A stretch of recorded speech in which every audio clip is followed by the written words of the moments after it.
Jardim, boa noite. Thiago Lima do GE. Parabéns pela vitória, uma grande atuação. Exaltar também o jogo, que a gente viu pouco jogador caindo, questão de cera. Foi um jogo que a bola rolou muito. Primeiro eu queria te perguntar, que nota você dá para esse time hoje, Jardim? Que nota você daria para esse time hoje, pela atuação de hoje? E também perguntar, o que aconteceu com o Paquetá? É algo que preocupa você? Obrigado.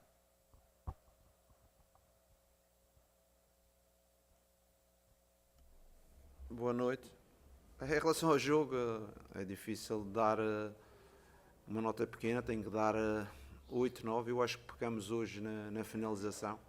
Por as várias situações que criámos, poderíamos ter um resultado mais robusto.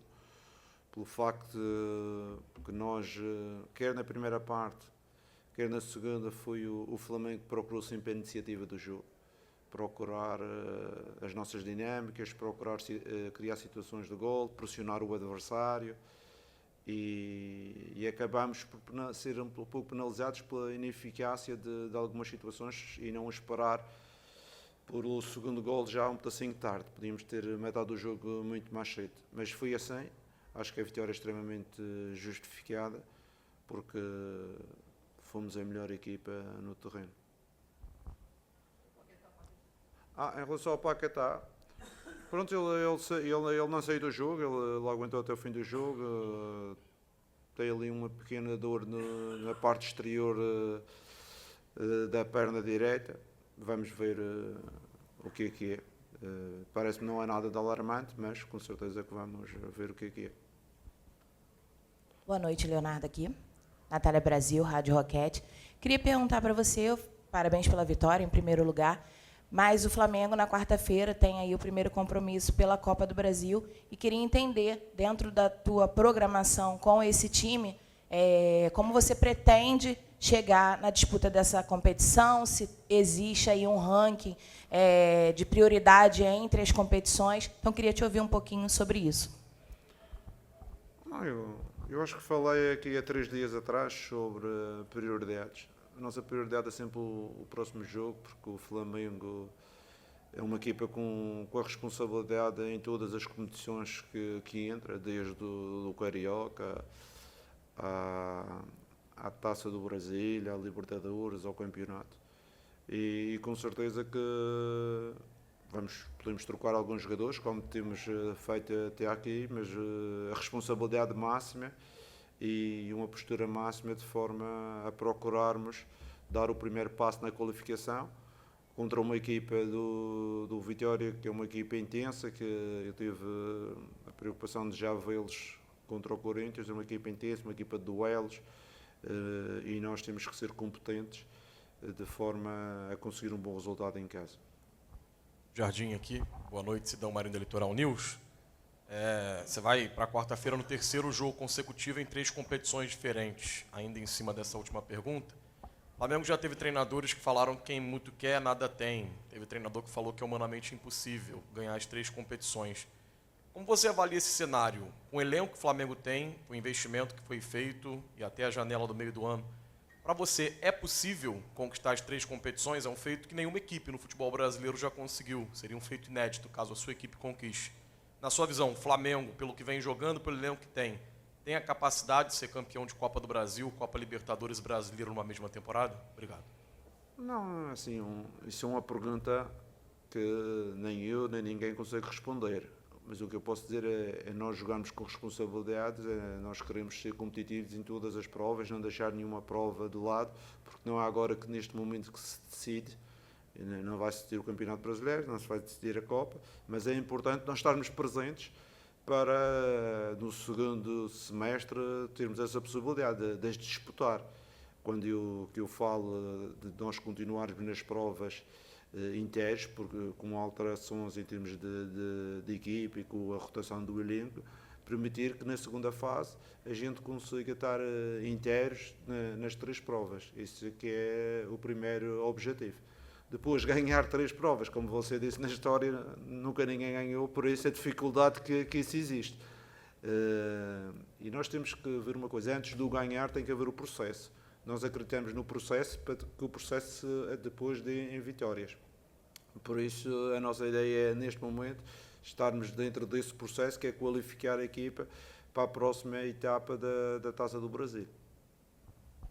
Boa noite, Jardim, Bruno Castanha, canal Zona Rubro Negra. Eu concordo com o Thiago que ele falou de um grande jogo hoje disputado, né? O Bahia gosta muito de ter a bola também, assim como o Flamengo. O Flamengo hoje concentrando muito o jogo por dentro, pelo corredor central, até porque o Bahia joga com a linha de 4-1-4-1, mas virando para um 4-5-1. Foi essa a determinação, a tática para o jogo, para poder conseguir criar, né, bastante. O Flamengo teve muito volume, primeiro tempo, muita tomada de decisão errada, segundo você já falou, de finalização, mas foi essa a parte tática para poder quebrar essa linha, essa marcação do Bahia? Obrigado. Não, nós conhecemos bem o Bahia. O ano passado teve a felicidade de jogar 2 vezes contra o Bahia, com o mesmo treinador. É uma equipa que gosta de ter a bola.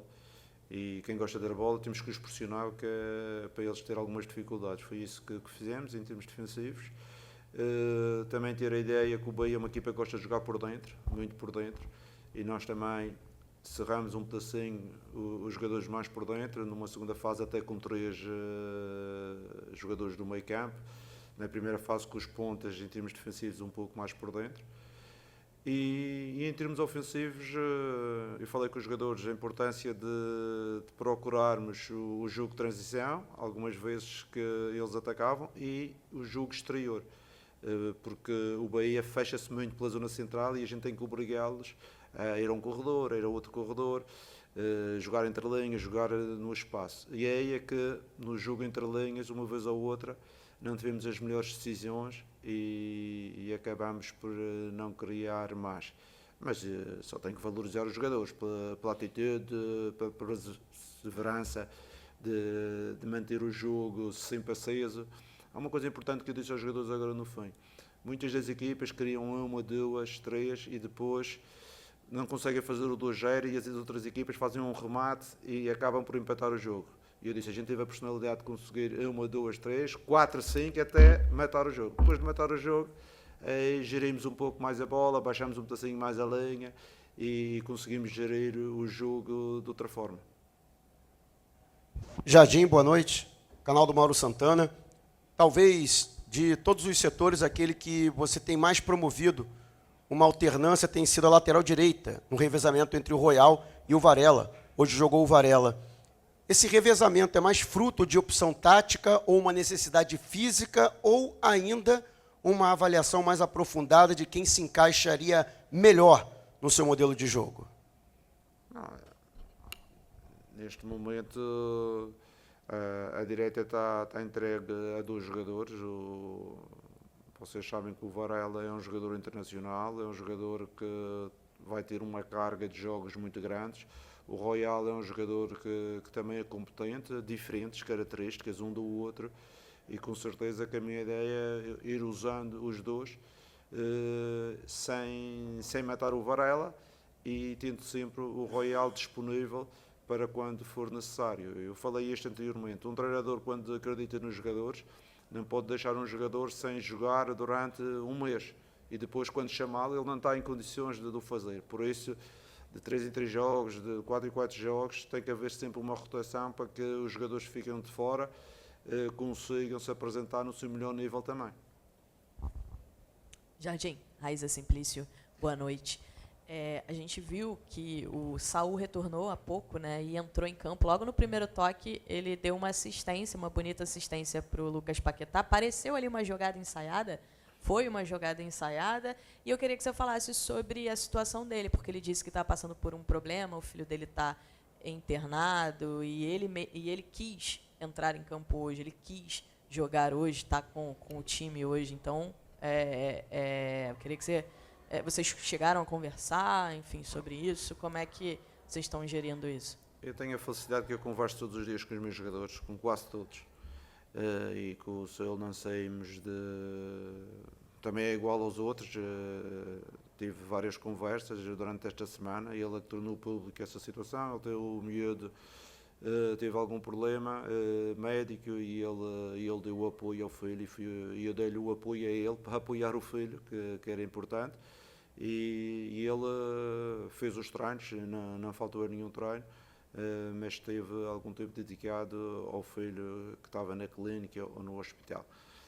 Com certeza que é um jogador que aos poucos vai entrando e toda a gente sabe a qualidade dele, mas agora a questão é um jogador que parou 4 meses ou 3 meses e meio. E o que é que acontece? Para um jogador que parou esse tempo todo, é necessário darmos um tempo de integração maior, por exemplo, do que o Cebolinha. O Cebolinha teve 15 dias de fora, já voltou, ou o Jorginho 10 dias ou 12 dias e vai voltar. Um jogador que teve 4 meses, a gente tem que ter preocupações diferentes se não quisermos matar o jogador. Vocês estão a ver, 3 paragens, em vez de ser a paragem das férias, são 3 ou 4 paragens e depois nem tem pré-temporada nem nada. Faz 3 treinos e começa a jogar. Não é bem assim. Eu já tive esta conversa com ele porque eu quero que o Zolo se integre na equipa, que ganhe condição e que a médio prazo também seja um jogador importante pela qualidade que ele tem. Jardim aqui, boa noite. O Boto deu uma entrevista essa semana na Flamengo TV e ele disse que você é um treinador mais aberto a receber jogadores encontrados pelo scout, jogadores sem muita vitrine que chegam com preço mais baixo. Queria saber de você, se você ou a sua comissão técnica ajuda no mapeamento desses jogadores ou você deixa todo no departamento de scout. Obrigado. Eu acho que a minha principal característica como treinador é olhar para os jogadores e não ver nem o boletim de idade, nem o CV, olhar só a qualidade. Isso para mim é uma das regras que eu tenho, porque muita gente olha para os jogadores pelo CV. Eu não olho, eu olho pela qualidade que ele tem. Não sei se consigo me explicar nisto. Eu olho para o jogador e vejo, pode não ter jogado menos, pode ter vindo de uma equipa mais pequena, pode ter vindo de um campeonato, não ter um nome muito grande, mas ter qualidade. Eu olho para o jogador por o que ele vale. E toda a minha vida tive essa preocupação em olhar para o jogador o que ele vale. Não é o que os outros dizem que ele vale ou o que ele fez no passado. O que ele fez no passado pode ser importante, mas é importante ele fazer no presente. Isso é sempre a minha ideia. E isso permite-me que alguns jogadores que eu tenho apanhado durante a minha vida desportiva, eu consiga colocá-los a jogar, menos mediáticos, e depois que eles apareçam a um bom nível. Já aconteceu aqui no Brasil, no ano anterior, já aconteceu no Sporting, já aconteceu no Mónaco, já aconteceu no Olympiacos, já aconteceu em vários clubes que eu trabalhei. E muitos deles vocês não conhecem. E tenho aqui, por exemplo, um jogador que é o Manolas, que era um central da seleção grega. Eu recebi, ele era menino de uma equipa pequenina e começou a aparecer connosco e depois foi vendido para a Itália e fez o percurso em Itália que toda a gente que vocês sabem, quer no Nápoles, quer no Roma. Por isso, para mim, olhar para o jogador sem nome e sem nada aglutinado a CV ou essas coisas todas, a ver o jogador pela qualidade que ele realmente tem. Mister, aqui na frente, parabéns pela vitória, sou Bruno Vilafranca da TV A Crítica. Eu queria pegar carona na pergunta do Mauro sobre a lateral direita, mas falar especificamente do Varela, porque desde que ele chegou ao Flamengo, ele tinha como concorrentes pela posição jogadores que aqui no Brasil a gente costuma dizer que são mais agudos, que era o Rodinei e depois o Wesley. E o Varela, por conta dos concorrentes ali pela posição serem jogadores que a gente estava muito mais acostumado a vê-los no campo de ataque, o Varela passava uma impressão, que eu até acredito ser uma falsa impressão, de que ele era um jogador mais defensivo. E hoje, eu estava prestando atenção no campo, e não só de hoje, mas também falando de hoje, o Varela, ele várias e várias vezes, mesmo com o time já ganhando, com o resultado ali, o Flamengo tentando controlar, ele passando em velocidade lá pelo lado direito, participando também bastante da fase ofensiva, fazendo cruzamentos.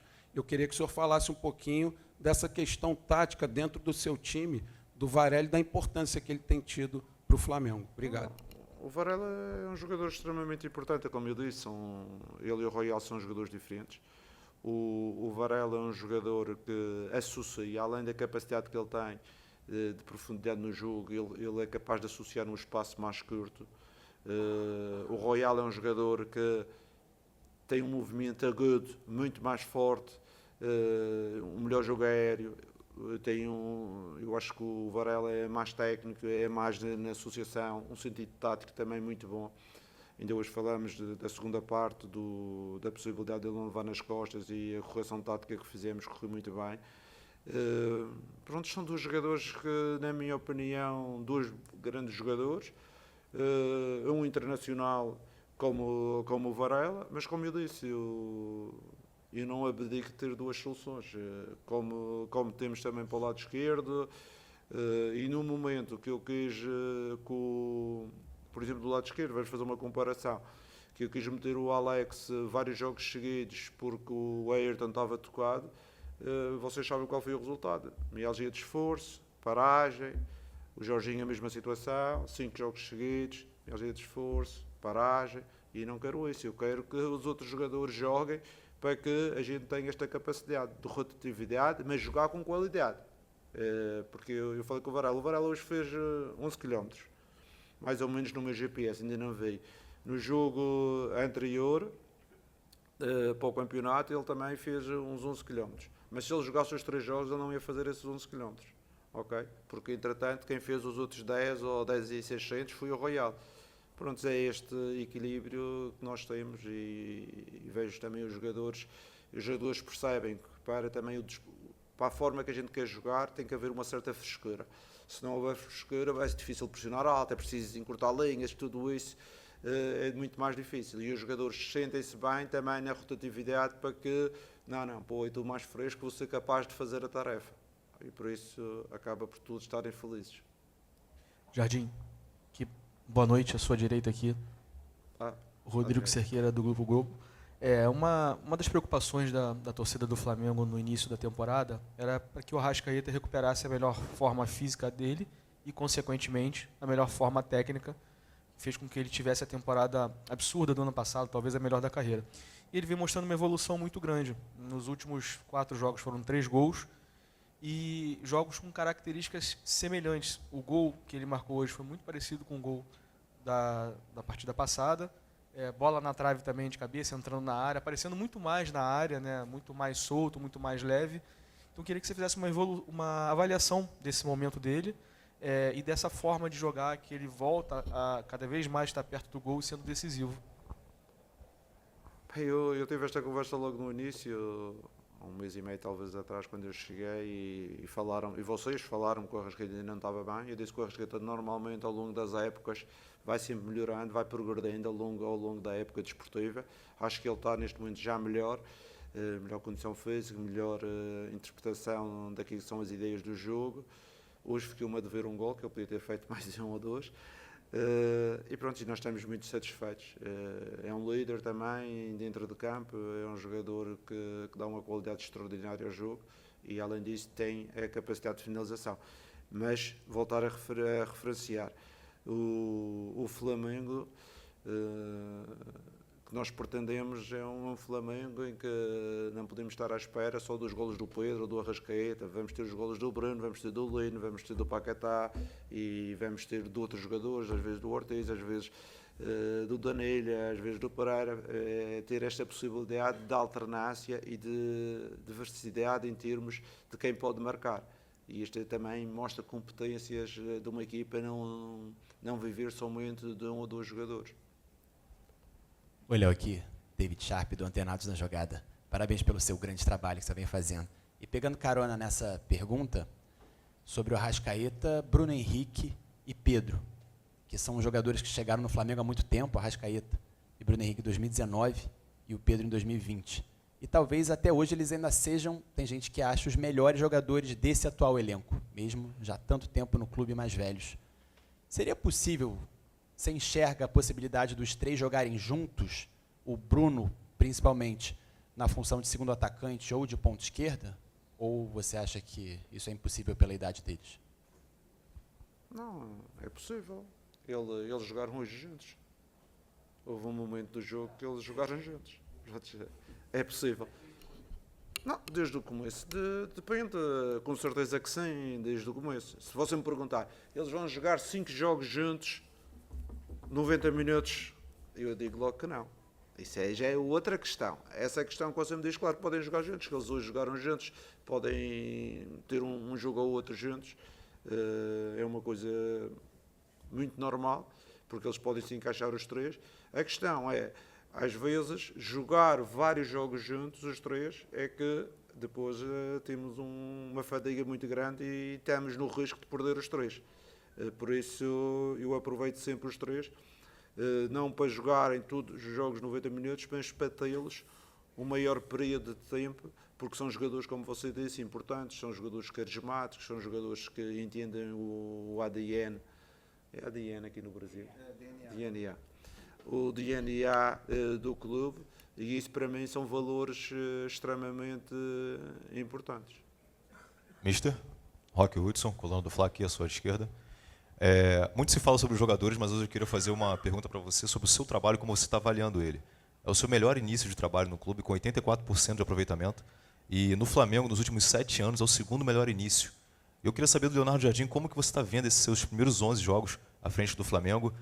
O Flamengo que é o melhor ataque da Libertadores, tem o terceiro melhor ataque do Campeonato Brasileiro, a segunda melhor defesa. Eu queria ouvir do Jardim como que ele avalia esses 11 primeiros jogos à frente do Flamengo, que é o melhor início da sua carreira. Eu estou satisfeito porque estamos indo de encontro a uma ideia de jogo e àquilo que nós pretendemos. Claro que as vitórias também criam energias e formas de bem-estar importantes. Claro que estou feliz, o treinador fica feliz quando ganha e é feliz. Mas estamos iniciando somente um processo. Com certeza eu não gosto de fazer muitas comparações do que foi o passado, porque aqui no Brasil há treinadores, e o treinador que teve cá anterior, o Felipe, o Jesus, são treinadores extremamente vencedores e campeões aqui no Brasil. Por isso eu não gosto de fazer comparações, porque eu inicialmente estou iniciando um projeto, venho de um ano no Cruzeiro e estou aqui há 1 mês e meio. Mas o futebol é assim, com certeza se fizermos comparações na Ásia ou na Europa, em relação à minha pessoa já serão diferentes, não é? Mas aqui no Brasil é só o início de um projeto. Mas fico satisfeito por as coisas estarem a começar de forma positiva. Jardim, Vitor Nicolau da Flamengo TV, parabéns pela vitória, pela sequência. Hoje o Flamengo enfrentou o Bahia, que tem só uma competição para disputar, não tem competição continental, e com isso consegue ser o time mais intenso. De acordo com os dados, é o time que mais faz interceptação, roubadas de bola, duelo defensivo por minuto da posse de bola do time adversário. O teu time titular hoje começou 50% descansado e 50% da sequência. Até que ponto esse rodízio que você tem feito ajuda para jogos de enfrentamento físico e de duelos como o de hoje? Até que ponto isso é o que está garantindo que você consiga dominar o primeiro tempo como dominou contra um time que tem sido tão intenso? Não, com certeza que nós fizemos uma análise ao jogo do Bahia em termos estratégicos, mas não fizemos análise em termos de disponibilidade física. Sabíamos que o Bahia é uma equipa que, em termos de duelos, é extremamente forte. Sabemos que teve uma semana em aberto, descansou 2 dias de folga e preparou-se para o nosso jogo sem grandes problemas, mas o Bahia não tem nada a ver com isso. Nós é que temos que organizar a nossa equipa para ser também competente, e por isso a importância de ter 5 ou 6 jogadores frescos em relação ao último jogo, com certeza que é decisivo. É decisivo para nós mantermos uma atitude de pressão, uma atitude de empenho no jogo grande como conseguimos, e principalmente quando estamos só de 2 em 2 dias.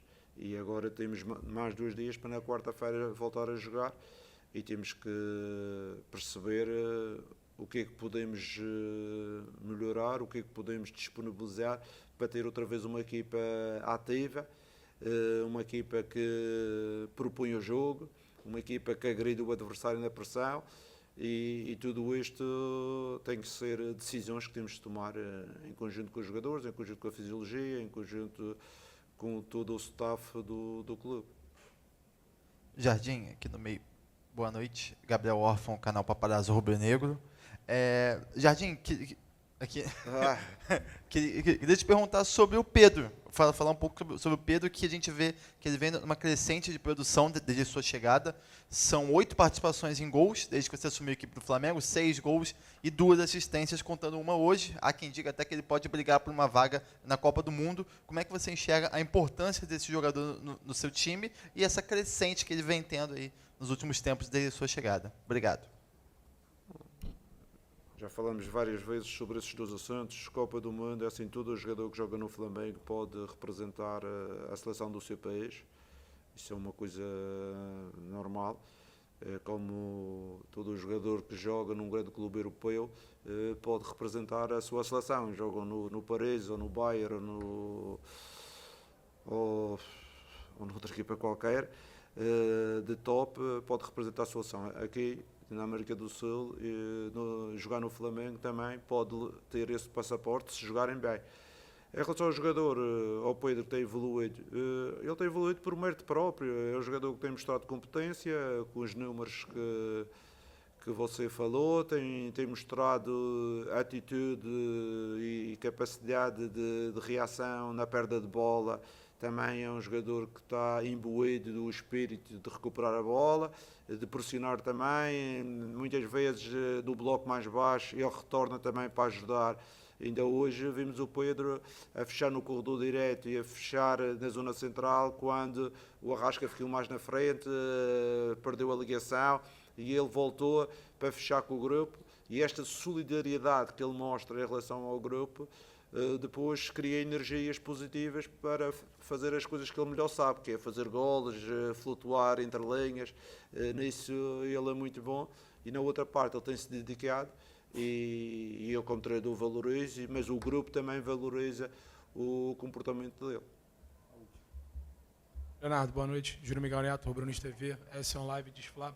Você falou que conversa muito com os jogadores, né? E o Dela Cruz é um jogador que vem entrando de forma recorrente, como há muito tempo não se via.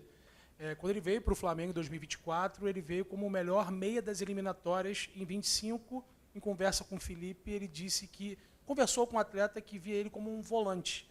É possível a gente ver o Dela Cruz jogar uma linha um pouco mais ofensiva, como ele veio contratado pelo Flamengo, respeitando essa dificuldade física que ele tem, e o próprio Saúl também, você falou sobre voltando de lesão, vir com uma certa cautela, ele veio para suprir a saída do Gerson, e era um jogador que jogava um pouco mais avançado na Europa. Você vê Saúl e Dela Cruz, jogadores que podem atuar um pouco mais avançados, e não só na função de segundo homem do meio campo, por exemplo?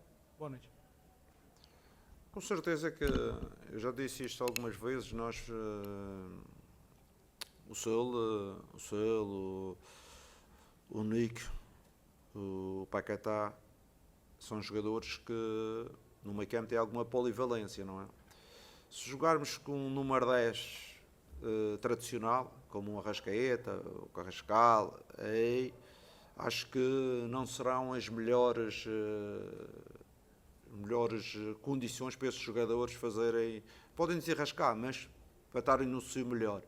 Mas são, por exemplo, num meio campo a 3, onde vais ter um volante mais fixo e depois 2 meias ou 2 segundos volantes. Como acabamos o jogo hoje, como jogamos contra o Cusco, qualquer um deles pode jogar. São jogadores que sabem o jogo, interpretam bem as ações. Ainda hoje, se vocês verificarem, a gente estava com um problema ali entre Alex e Bruno, estava a aparecer sempre um meia nas costas deles dois a penetrar na nossa linha, e eu só disse a ele, vai jogar por dentro, vais fechar ali entre o Bruno e o Alex, pronto, e isso, a situação já acabou, porque são jogadores que têm uma experiência internacional grande e que percebem o jogo, e o Nico é um jogador que pode